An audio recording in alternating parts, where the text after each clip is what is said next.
Hi everybody, welcome back to the channel. My name is Nolan Ulm. If you guys don't know who I am by now, online fitness professional and helping people impact their family tree through their fitness. Today we have a super special guest. We're gonna have a little conversation and talk about his journey in the program, the results that he got, and I'll let Caleb introduce himself and what he does because it's really, truly one of a kind. I'm Caleb, and run an organization called Helping Captives. And basically, what we do is post-rescue work for victims of human trafficking. So after they're rescued or they themselves get out of the situation, we do all the recovery and restoration work to help them get back into society and get clean. So that's what we do. Incredible. And he actually recently bought a strip club, or I guess I'm still kind of recently. And tell everyone a little bit about that, because that's a very unique thing that you guys did, and how you're turning something like you say that used to exploit women into something that's saving their life, right? Pretty special. Tell everyone a little bit about that. Yeah, I didn't just buy a strip club so that Nolan could go make me some money. We actually had a reason for it. So our strip club in town shut down. It was a movie theater and then turned strip club, and been a strip club in our community for over 30 years. And just a typical place in town where there was a lot of addiction, a lot of stuff happening, and we were actually looking for a facility that was going to be on a bus line, that was going to be a certain amount of square footage, could be open late, and we actually purchased the club. And us purchasing the club made the I think they had some type of license that expired. So now the club can never be reopened, but we're going to be turning it into our headquarters to actually fight human trafficking, which is cool to actually take a building that was really used for objectifying women and now turn it into something that's going to help heal women and kids is pretty exciting. So that'll be our headquarters and our outpatient facility and the location that they go to before we move them into our safe houses. Incredible. Very cool. Very cool. So, Caleb, let's talk a little bit about the journey that we've been on. And I think we started back in January, I believe. It feels like it was yesterday, but tell Yeah. everyone, where were you at before you jumped into this program, and what made you want to do this?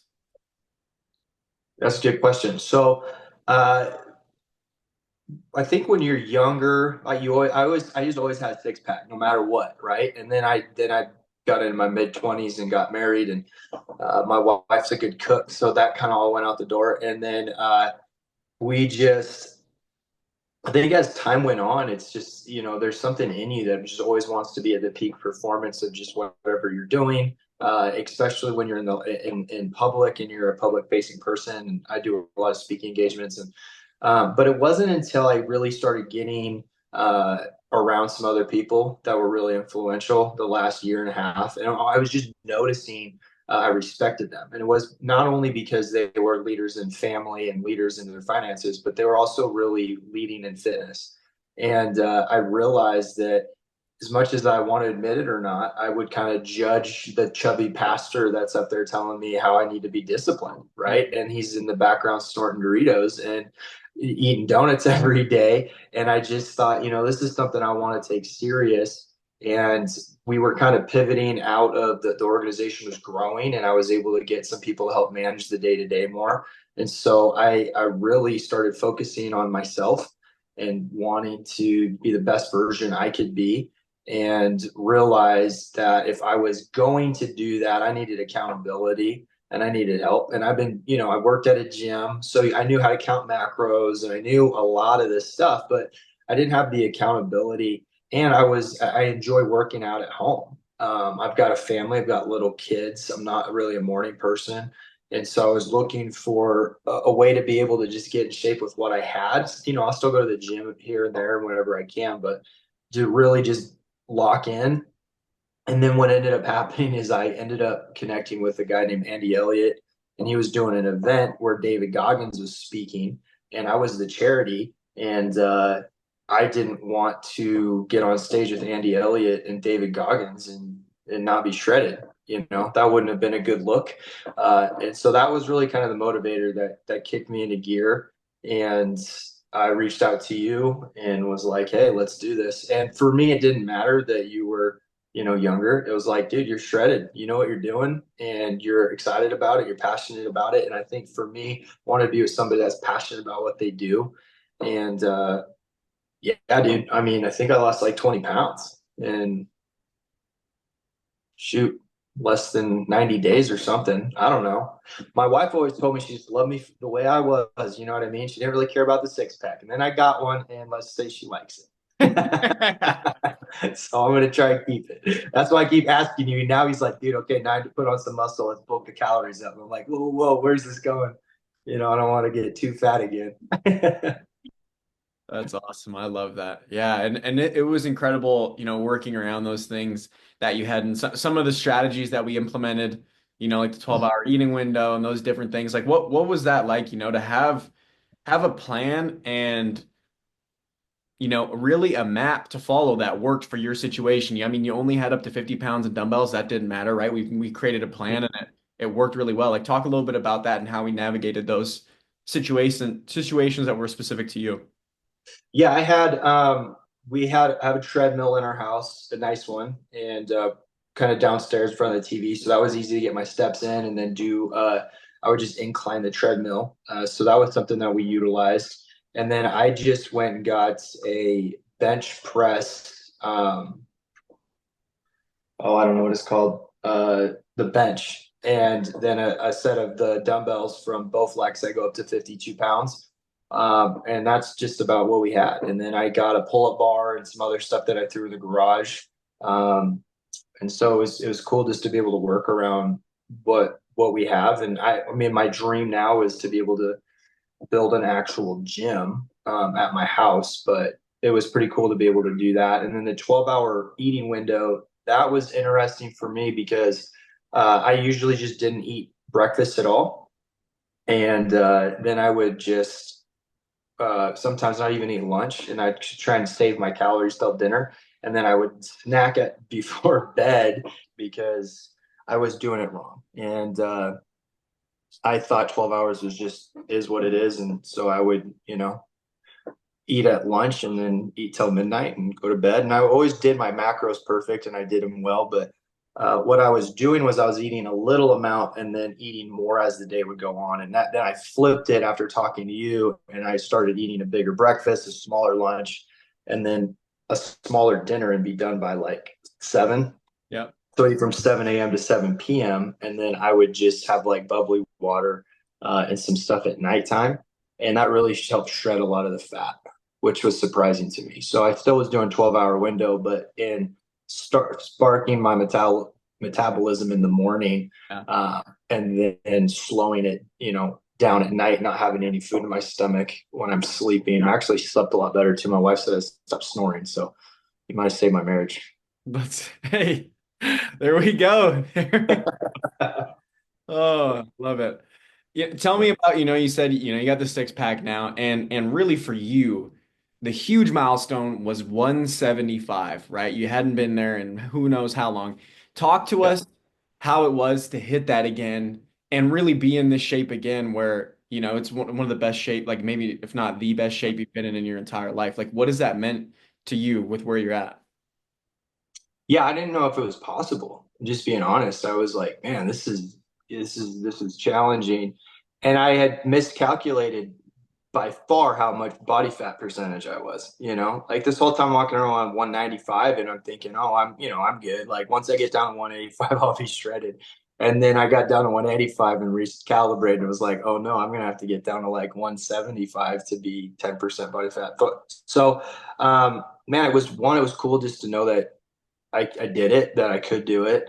Um, and what's weird is even now, like at my maintenance calories, I'm still like just sitting around 175. It's just the weirdest thing. So, uh, yeah, I think it was awesome. And then what the other thing that was really cool, it's a cool feeling when people walk up to you and are asking you if you're getting bigger and asking if you're getting like lifting and you're actually losing weight, but everybody thinks you're getting bigger. And getting back to fitting into like a medium sized shirt. And I used to, I probably was a medium, but my stomach, I didn't, like it being that tight. And so now being able to wear a medium sized shirt is awesome. And then also just going places. And now I have, like today, I'm up actually in an Airbnb right now. I'm in Denver at a Dave Ramsey event. And some guys came up to me that had saw me on a podcast and they're like, hey, do you want to work out with us? And so now I got people just coming up to me asking me if I want to work out with them in the gym. And that's kind of a cool feeling too. Um, just to be honest, like, Incredible. gives you a bit of confidence. And then the other thing is interesting is it seems like everywhere I go now, everybody, I don't know, you probably notice this all the time because you're just shredded in good shape, but it's almost like everybody always starts talking about working out or that they need to diet, or I don't even have to bring it up. They just start having the conversation. And that's one thing I've noticed. For sure. Yeah, you're the example now, right? So it's pretty cool to Yeah. bring out other people. Very Yeah. cool. You're so busy, you're a founder, you're a father, you're a husband. How was it doing the program and having a structure and navigating all those things? And, for a lot of people, they use that as an excuse, right? And you used it as a reason. Talk to us a little bit about that. How is navigating your life and the program at the same time? Actually wasn't hard at all. I thought it might be challenging, but you worked around my schedule and we just made it work. And then because I was doing most of the stuff at home, what my wife and I would do is we'd put the kids to bed and then I'd work out. And half the time we'd just have a movie on or something like that. And I could just kind of work out while the show was going, depending on what you had us doing. And then the other thing is my wife got really motivated through it. And so while I was working out, she'd go work out. Wow. So it kind of became a couples thing. And so she's actually down um, to a certain weight that she's really happy about. And now she's like, hey, if I get this last 3 pounds off, then you're making me a fire pit. So we're making deals over here. So it's been pretty cool. She's really excited about it. And yeah, I realized as a husband and as a leader in my family, like when I started taking it serious and it motivated my family, and even my kids started wanting to come and work out with us and stuff like that. So it was pretty interesting. That's really cool. I didn't know any of that. He didn't share that with me. That's so cool to hear. She was Yeah. secondhand coaching the whole time. Yeah. Yeah, it's great accountability. Yeah. And what if she doesn't want to sit on the couch and watch a movie while I'm sitting behind her lifting weights and doing push-ups and all the things, she's like, all right, I'm gonna go into the guest room and hit my workout. So I remember you sending me that one video of her walking down the stairs and she could that barely was so get down funny. the stairs. Dude, the first day she was like, let me try your leg workout. And the next day she couldn't walk down the stairs. That was awesome. That Yeah, I is, recorded it. yeah. You did. You did. You talked a little bit about the maintenance calories and you're staying where you're at. And that was gonna be one of my questions to you. Like, does this feel like a lifestyle change? And I know we've already talked about like where Yeah. where do you head from here and what are your goals with your fitness after having this massive breakthrough in your life? Where is Caleb headed in the future with his fitness and body? Yeah, I think it's just going to be a part of what we do now. It's always as a guy that wants to lead others. I want to be able to help people grow in their finances and their family and their faith, especially is big for me. Um, but fitness is a lot. And I think it's if I believe that my body's a temple, then I should take care of it. And I think that as my wife and I have been going through this process, some of these things were little tweaks, man. They weren't that big of a deal, but they're life-changing tweaks, like not smashing, a bunch of food before bed, actually eating breakfast and making sure that's a big meal and a start of my day. Yeah. Those aren't that complicated. Changing some of the snacks out that we would buy to other things, dill pickles, bro. What a game changer. They have like no calories, so I'll just snack on those. The bubbly drinks, I feel like it's a mind trick where I think I'm drinking soda at night, but I'm drinking 0 calories. Like these little things where I could keep, we just got a self-popping popcorn machine. Like these little things that just slightly change our life. Just enough where it's just kind of a daily life change uh, is all that really it took, And that's what I was saying. Like we got through this crazy workout fitness goal And then I started traveling for 2 weeks. So it wasn't like I could really, go as crazy as I wanted, but I just maintained my weight. Yeah. Even with all the birthday parties and all the traveling and all the stuff, like I wasn't uh dialed into 1,000 like I was for those 3 months. And I'm coming out, going right back into it now, gonna get back dialed into 1,000. And I'm right where I want to be. So it's like this really cool new starting place. And, I just want to see where I can take this Yeah. 100%. It's without taking trend. You know what I mean? So we'll see. Hey, yeah, we'll see. We'll see. Maybe after another year, if there's I'll show up to the Arnold or something, and you'll be on stage with all those guys.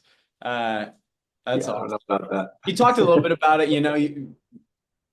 I was younger, and playing college football, this and that. Like, what were some of your other hesitations before joining the program, especially just where the spot you were at, where you were, um, dare I say, where you For were at? me, it would have, my hesitation was just thinking, hey, what is this going to look like? Am I going to have to go out to Eastern and work out with you guys every day? Like, honestly, those are thoughts I had. I was thinking it was more like an in-person Yeah.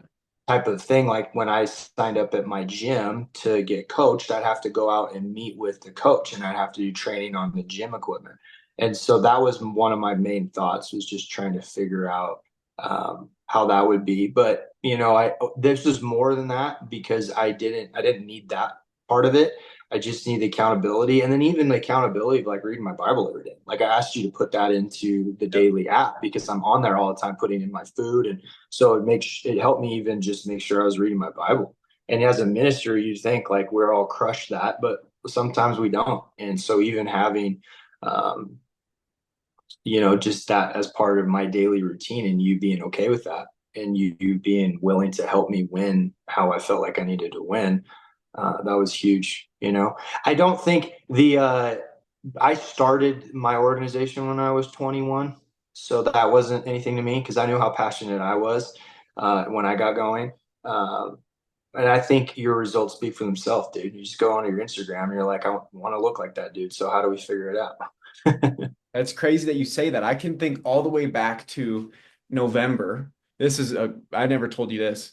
We were in the locker room before we were heading out to the game. I was injured at the time, so I'm just there supporting the guys, looking at my phone one last time before I put it away for the whole game.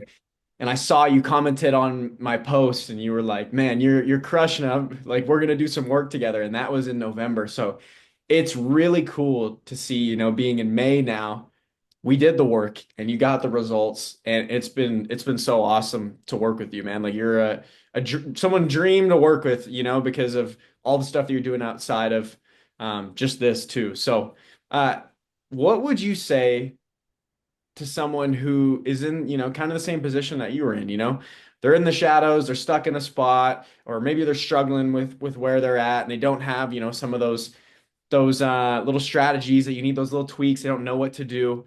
What would you say to them? I would just say you need a coach. I mean, to be the best at anything, you need a coach, and that's the one of the biggest things I think I learned this last year, being around some really high impactful people. Like Andy Elliott has a coach, bro. You know what I mean? The dude is a monster. They all have a coach. They have somebody that knows more than them. They have somebody that holds them accountable. I mean, you get around like Eric Rock, you get around Ben Newman, you get around some of these guys, man. They're doing great.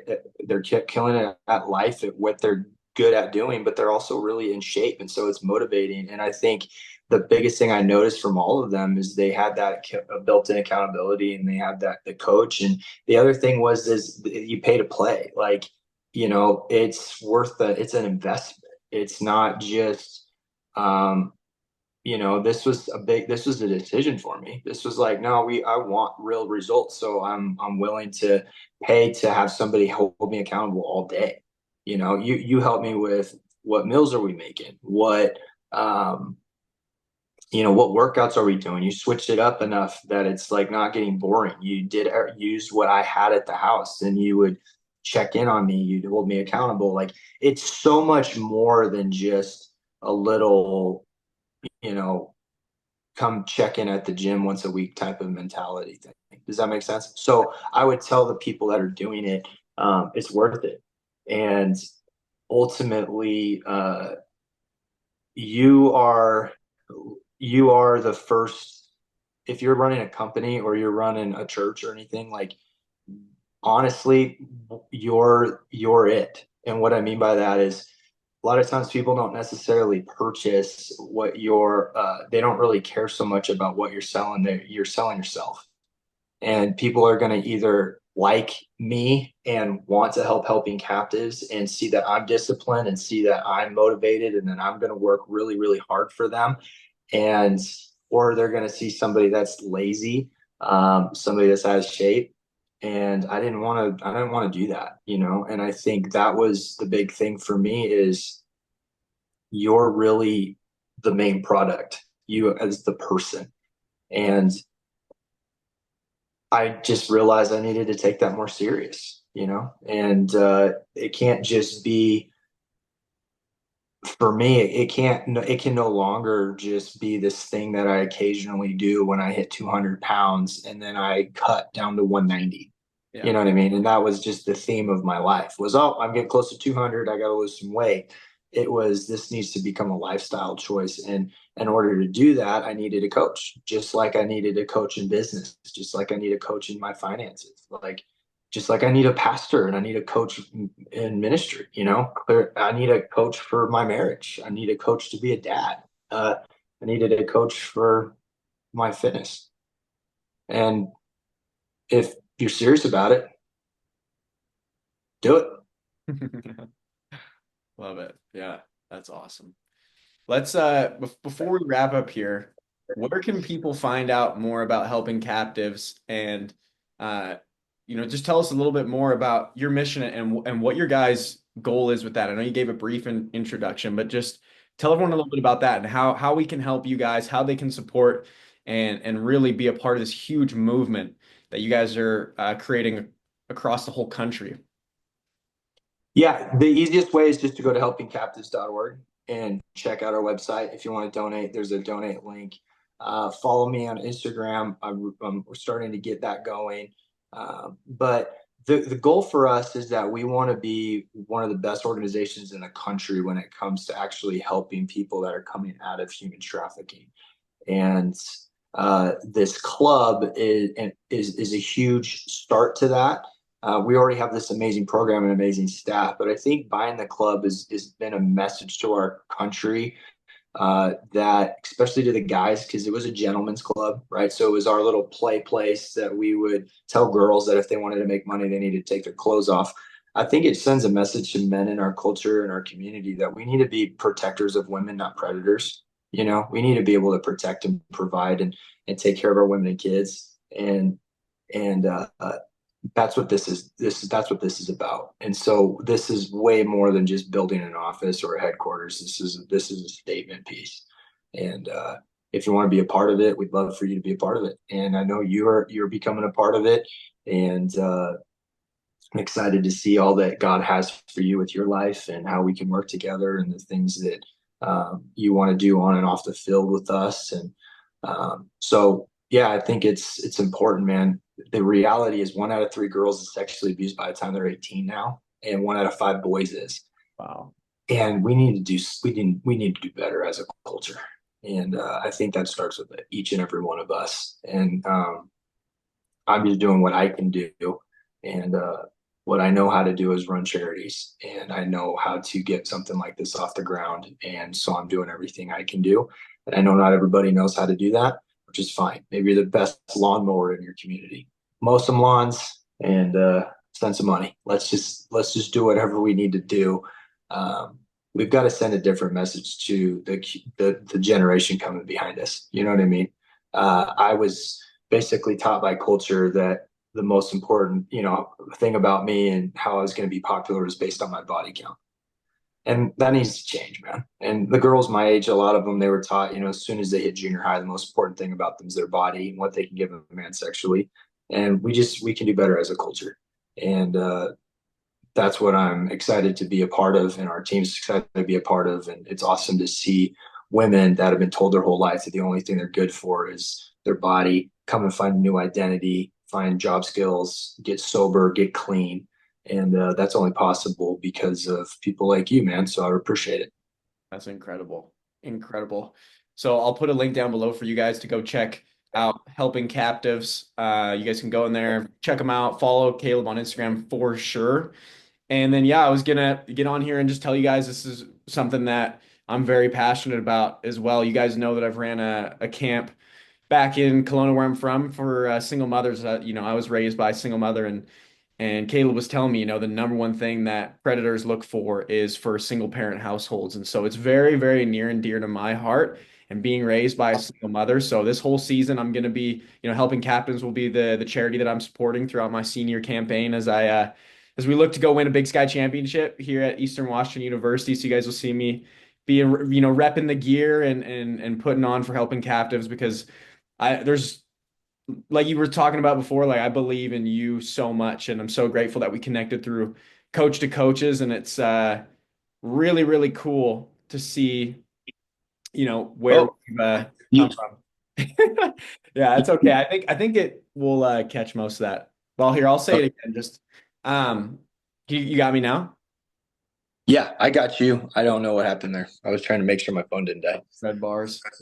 But yeah, I'll be supporting Helping Captives, charity of my choice this year for the senior year, and then yeah, a little bit of collaboration between Make It Happen and Helping Captives. So you guys stay tuned for that. I'll be repping the gear, and if you want to support me in any way, that's a huge way that you can support me in a cause that I'm super passionate about, and what Caleb and the whole team is doing over there. So, uh, man, it's been such an honor. I'm excited to keep doing this with you. I know we're going to keep going here, and we've got a ton of events and milestones to keep getting after. And it really is such a blessing that God brought us together through Coach to Coaches. It's really cool to see, what's come out of this, and how we've both grown so much already since then. So, I appreciate you a ton. If you are somebody that's struggling and looking to get incredible shape and get 20 pounds down, six pack lean like my guy here, click the link down below. We can book a call in and see if we're a good fit. Other than that, go follow me on Instagram. You guys can see, like Caleb said, all the results that we've had up to this point.